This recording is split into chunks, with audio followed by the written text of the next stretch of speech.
En este video hablaremos de algunos temas fundamentales de la cromatografía, para ejemplificar su uso en el análisis cuantitativo de los azúcares provenientes de la hidrólisis de material lignocelulósico.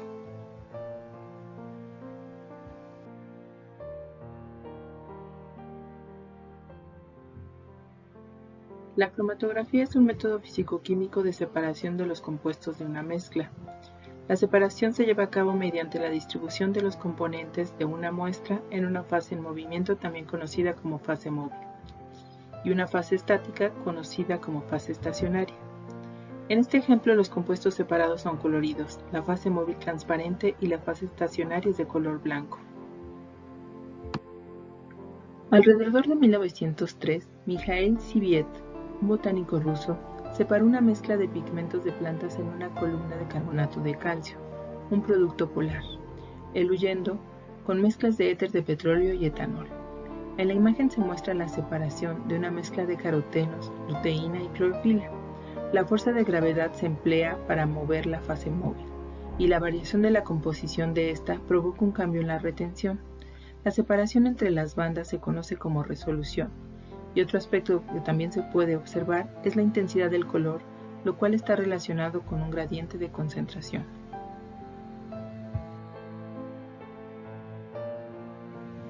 Los principios básicos se aplican a cualquier tipo de cromatografía. En esta imagen se muestra una clasificación de acuerdo con la tecnología. En la cromatografía distinguida con las siglas HPLC, se usaron bombas para impulsar la fase móvil entre 500 y 700 bares, mientras que con UPLC se emplean bombas con capacidad de 1000 bares. En FPLC y cromatografía flash se pueden usar bombas con un impulso de menos de 500 bares, mientras que en SPE puede emplearse la fuerza del émbolo de una jeringa de plástico o con una bomba de vacío.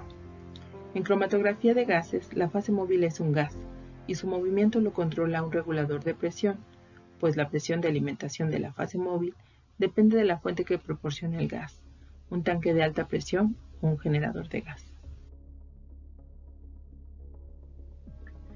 ¿Sabe cómo se consigue el flujo de la fase móvil en un sistema para cromatografía en capa fina? ¿Cómo calcularía el volumen de la fase móvil empleado para pasar del estado inicial al estado final? Puede observar algunos de los conceptos básicos de la cromatografía, como retención selectiva, resolución de bandas, gradiente de concentración en las bandas separadas. El flujo se consigue colocando un disolvente o una mezcla de disolventes en una cámara cerrada, que se conoce como cámara de elución. El volumen de la fase móvil empleado en la separación se estima midiendo la distancia entre el punto de aplicación de la muestra y la distancia que recorrió la fase móvil en la fase estacionaria. Las manchas de colores dan testimonio de la retención selectiva. La resolución de las bandas es el espacio que hay entre las zonas coloridas y, por último, el gradiente de concentración o dispersión de las bandas se refiere a la forma en que se distorsiona el punto de aplicación.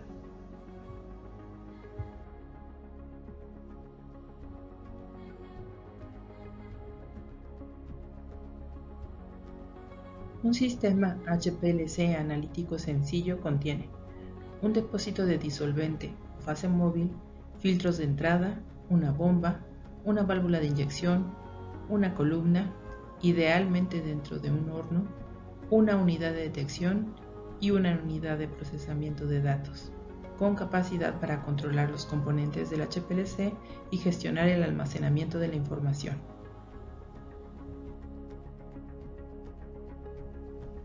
Revisaremos cada uno de los componentes. La fase móvil normalmente es una parte activa del sistema, de tal forma que la selección de esta fase es muy importante para asegurar el éxito en el proceso. La selección de los líquidos usados como fase móvil depende de un gran número de parámetros como polaridad, solubilidad relativa de los componentes de la muestra, etc. Pero también son importantes la viscosidad y algunas características que pueden influenciar la detección de los componentes, como la absorción ultravioleta y el índice de refracción, entre otros. En la cromatografía de líquidos se puede usar una sola sustancia como fase móvil durante todo el análisis.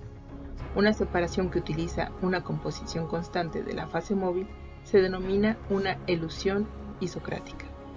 Cuando se modifica la composición de la fase móvil durante la separación cromatográfica, se conoce como elusión en gradiente. Aunque las columnas tradicionales para HPLC están empacadas comúnmente con partículas de sílica porosas, para el caso de los azúcares se emplean partículas de polímeros con distintos grados de entrecruzamiento funcionalizadas con cationes positivos. De acuerdo con la teoría de la cromatografía, las partículas más pequeñas mejoran la resolución porque tienen un efecto directo en la distribución de los componentes entre la fase móvil y la fase estacionaria. Esto se conoce como plato teórico. Las columnas tradicionales para HPLC tienen diámetros de 3, 5 y 10 micras. En el caso de carbohidratos, las columnas son de 10 micras porque las partículas de menor tamaño requieren condiciones de bombeo más estrictas. Como se mencionó, para el caso de los azúcares se emplean partículas de polímeros con distintos grados de entrecruzamiento, funcionalizadas con cationes positivos. Aquí les mostramos algunos ejemplos de las columnas desarrolladas. Revisaremos el concepto de factor de capacidad K', que es una medida de estimación de los coeficientes de partición, absorción o intercambio iónico de los componentes de la muestra en un sistema fase móvil-fase estacionaria a una temperatura determinada. B0 representa el volumen de la fase móvil para ocupar los espacios vacíos de las partículas de la fase estacionaria. BR es el volumen de la fase móvil necesario para la elusión del componente separado. En un sistema flujo constante, el volumen es directamente proporcional con el tiempo requerido para la elusión del componente separado, por lo que K' es la medida de la retención. T0 es el lapso de la sustancia que viaja sin interaccionar físico-químicamente con la fase estacionaria. En esta diapositiva observamos el inicio y un momento final de la separación cromatográfica. En esta se observan 8 zonas bien definidas, la primera completamente negra y la última amarilla. El factor de capacidad para la zona negra es un valor muy grande, es decir, de máxima retención, y el de la zona amarilla es un valor bajo que permite la elusión del componente con un volumen de fase móvil determinado o un tiempo de retención bajo.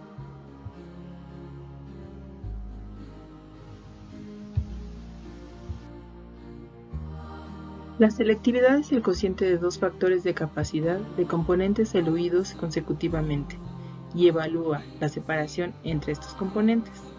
Está representada por alfa y por acuerdo en el numerador se indica el factor de capacidad del componente más retenido, por lo que sus valores serán siempre mayor a 1. En la imagen observamos que el compuesto amarillo es más retenido que el naranja, pero no tenemos forma de cuantificar la calidad de la separación. Lo que sí podemos observar que cada banda tiene un ancho y una intensidad de color.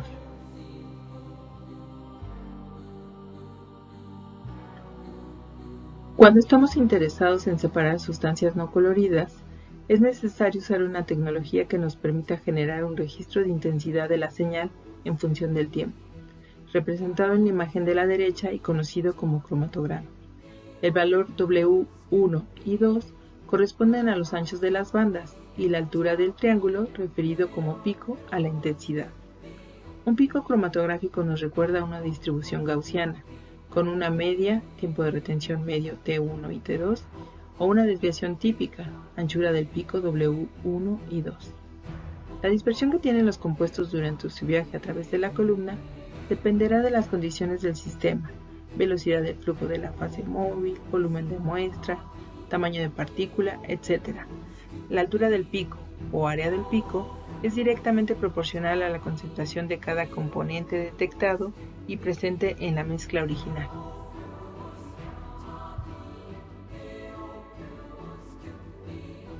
La resolución es una medida de la capacidad que tiene el sistema cromatográfico para separar dos picos.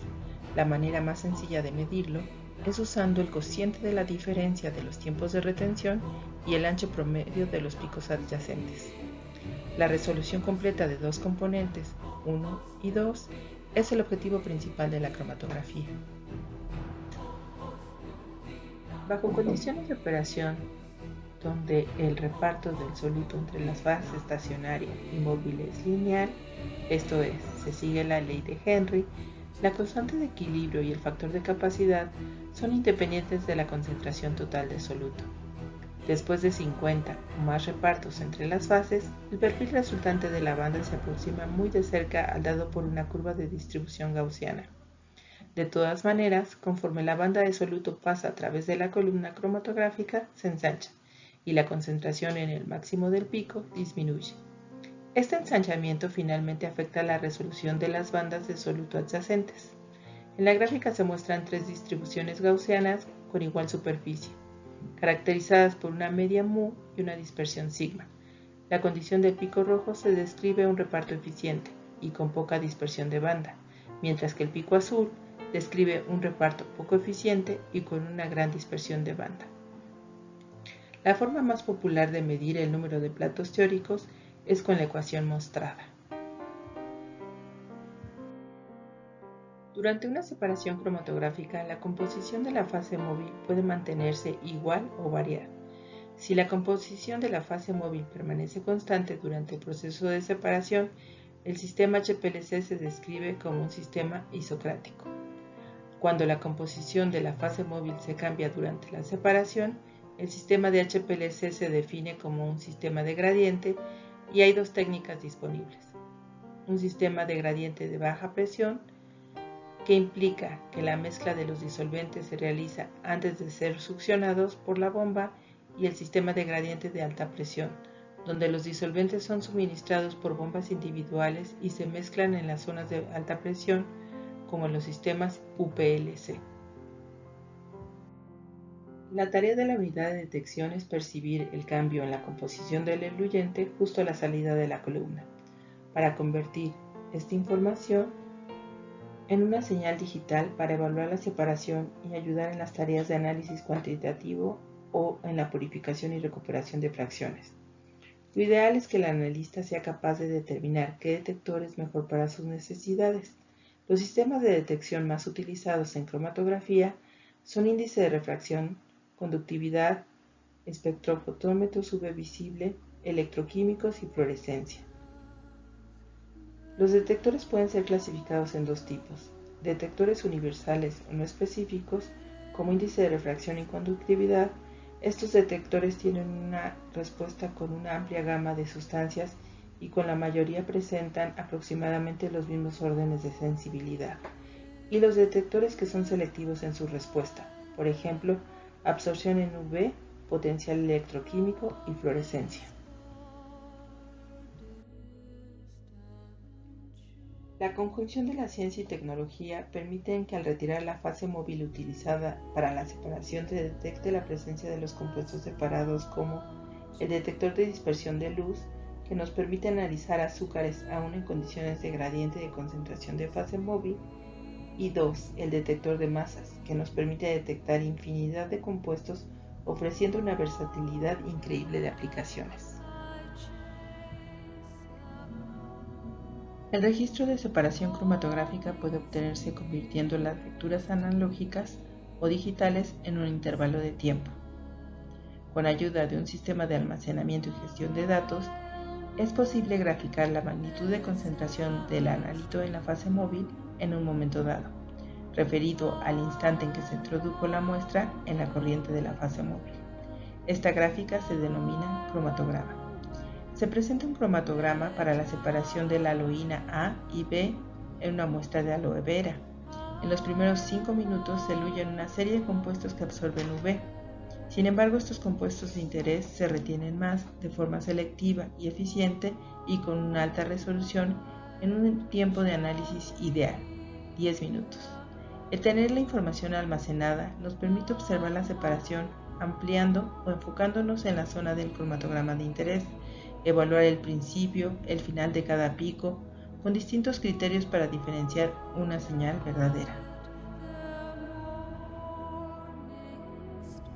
Dependiendo del programa de manejo y almacenamiento de datos, es posible procesar nuestros experimentos para presentarlos. Por ejemplo, en esta imagen tenemos 4 separaciones de 7 carbohidratos realizadas en diferentes momentos en las mismas condiciones, lo que nos permite inferir que en una mezcla de estos compuestos, la gilosa y rhamnosa no se separarán por falta de selectividad del sistema cromatográfico, así como la ribosa y fructosa. En resumen, las consideraciones para incrementar la resolución en la separación de dos componentes deberán estar encaminadas a los parámetros de la columna, es decir, optimizar la selectividad alfa, la eficiencia n y la capacidad K', a través del ajuste en la fase móvil, la fase estacionaria y la temperatura. El camino más rápido para incrementar la resolución es aumentar la eficiencia. Con este fin se tienen algunas alternativas, como comprobar el empaque uniforme de la columna, optimizar la velocidad de flujo, utilizar columnas largas, usar columnas en serie y utilizar columnas con partículas de diámetros pequeños. La resolución también es afectada por el sistema cromatográfico, como el volumen de eyección de la muestra y su concentración, conexiones y tuberías.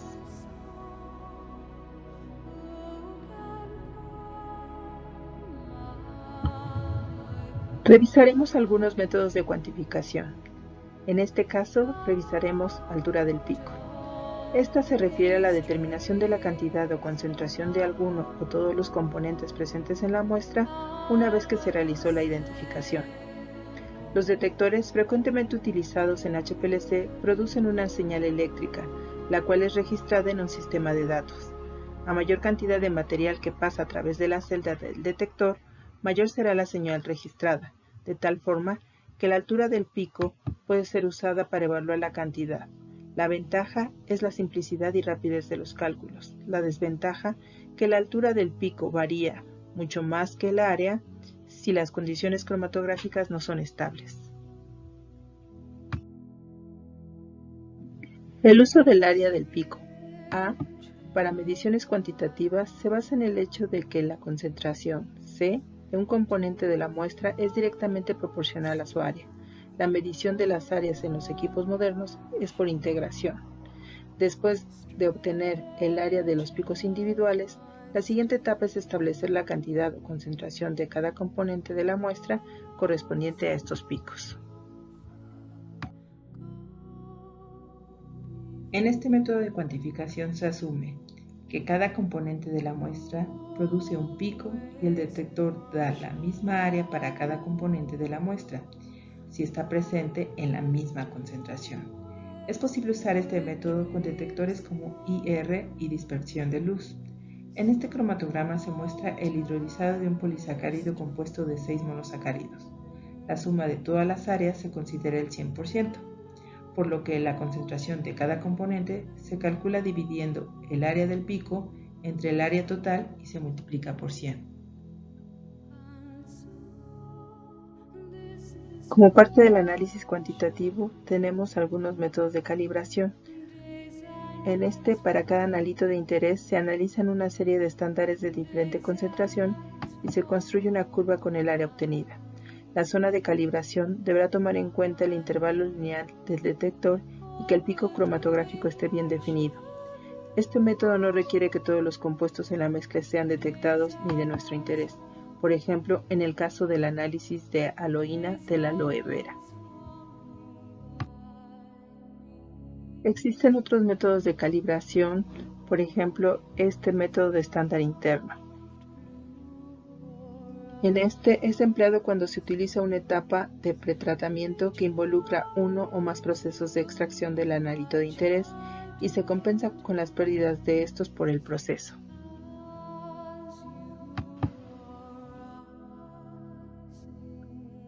El estándar interno adecuado debe ser de estructura química similar al compuesto de interés y no estar presente en la muestra.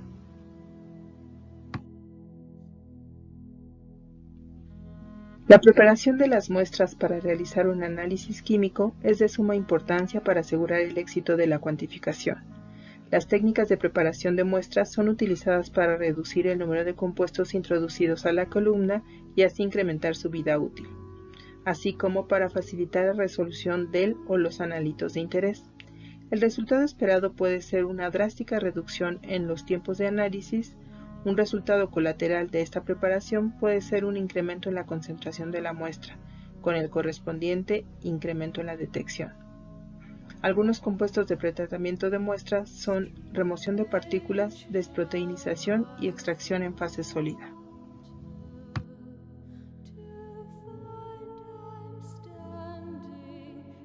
Las partículas pueden ser removidas por filtración, centrifugación o ambas. Para la filtración están disponibles membranas de nylon, polipropileno, teflón, etc., con la finalidad de seleccionar la más compatible con el disolvente y aquella que no interaccione con el analito de interés. El tamaño de poro recomendado es de 0.2 a 0.45 micras. La centrifugación tiene la finalidad de separar el analito de interés cuando éste se encuentra en disolución. Los aminoácidos de las proteínas tienen grupos funcionales, aromáticos, alifáticos, cargados positivamente o negativamente y que pueden interaccionar con la fase estacionaria, reduciendo la vida útil de la columna. Existen distintos métodos de eliminación de proteínas en matrices alimentarias, como sistemas de membranas de ultrafiltración,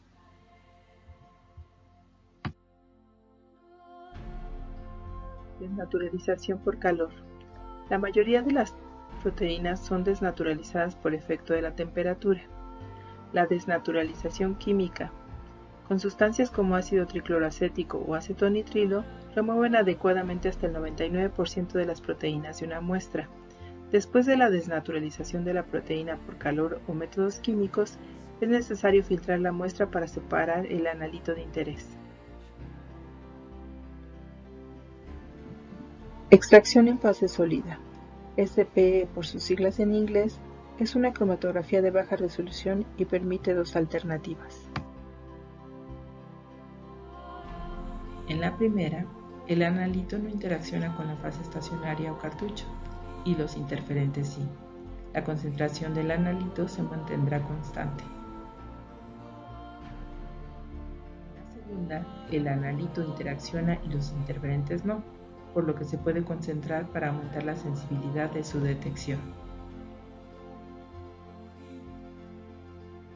Ya revisamos las bases, ahora revisemos un ejemplo.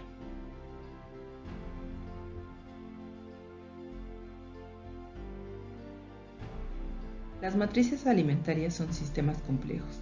Generalmente contienen cantidades importantes de macrocomponentes como los diferentes tipos de carbohidratos, lípidos y proteínas, así como tipos y cantidades variables de microcomponentes. Lo anterior hace que la cuantificación de cualquiera de las sustancias de interés represente un reto, por lo que se requiere llevar a cabo tratamientos de la muestra que pueden incluir protocolos de extracción y purificación complejos. Los carbohidratos representan una serie de moléculas que pueden presentar distintas propiedades funcionales y físico-químicas distintas. La necesidad de identificarlos y cuantificarlos es una tarea frecuente en el campo de alimentos. Por ejemplo, tenemos el reto de cuantificar los monosacáridos de la hidrólisis enzimática de una madera. Para la preparación de la muestra, se pesó una fracción del material lignocelulósico hidrolizado, con la que se preparó una suspensión con agua destilada. Dicha suspensión se trasvasó a un tubo Falcon para su centrifugación a 6.000 revoluciones por minuto durante 15 minutos. Posteriormente se tomó 1 mililitro del sobrenadante que a su vez se centrifugó en tubos Eppendorf por 7 minutos a 11.000 revoluciones por minuto. A la porción acuosa resultante se le agregaron aproximadamente 30 miligramos de ácido sulfosalicílico para precipitar el material proteínico, el cual fue decantado. Nuevamente se centrifugó a la misma velocidad, repitiéndose el proceso hasta que no hubiese precipitado alguno después de agregar el ácido sulfosalicílico. La solución obtenida fue pasada a través de un filtro nylon de 0.545 micras y 25 milímetros de diámetro. Finalmente se tomó 1 mililitro de esta solución filtrada para realizar una extracción en fase sólida. Se emplearon cartuchos CPAC con 30 miligramos de absorbente y 30 micras de tamaño de partícula, los cuales se acondicionan previamente con 1 mililitro de acetonitrilo, grado HPLC, y posteriormente 1 mililitro de agua destilada. La extracción de los componentes solubles se efectuó con ayuda de un equipo de extracción manifold para tubos de 13 por 75 milímetros. Se realizaron diluciones 0.5 en 10 mililitros, las cuales se analizaron mediante el equipo de HPLC.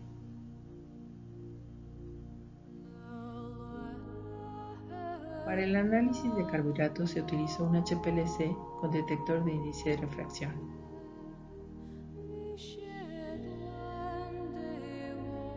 La fase estacionaria fue una columna Minex de 300 por 7.8 milímetros y 5 micras de tamaño de partícula, mantenida a 85 grados Celsius durante el análisis, un flujo de 0.6 mililitros por minuto, utilizando agua desionizada como fase móvil y un volumen de inyección de 5 microlitros. En la figura observamos un cromatograma típico del sistema cromatográfico con los picos de glucosa, gilosa y galactosa resueltos. Este último se empleó como estándar interno, obteniéndose un 99.9% de recuperación. En esta otra figura se muestra una fracción del cromatograma típico obtenido. Con los datos obtenidos del área se trazan las curvas de calibración correspondientes. Y con los datos de regresión de la curva de calibración se despeja la concentración para cada carbohidrato. Se introduce el área obtenida del cromatograma de la muestra problema y se calcula la concentración para glucosa y gilosa. Se realizan las consideraciones necesarias como factores de dilución y conversiones para expresar los datos en las concentraciones correspondientes. Como resumen, en este ejercicio de cuantificación de carbohidratos en material lignocelulósico, encontramos que la preparación de la muestra es de suma importancia para asegurar el éxito de la cuantificación, así como para incrementar el tiempo de vida útil de la columna. Para evaluar la eficiencia del proceso de preparación de muestra, es necesario determinar la recuperación del analito de interés. Y por último, el intervalo lineal para el sistema cromatográfico empleado en la cuantificación de azúcares fue de 1 a 10 miligramos por mililitro. Esperamos que este ejercicio sea de utilidad para tus investigaciones, o bien que te cause curiosidad profundizar en el tema, para lo cual te mostramos algunas referencias.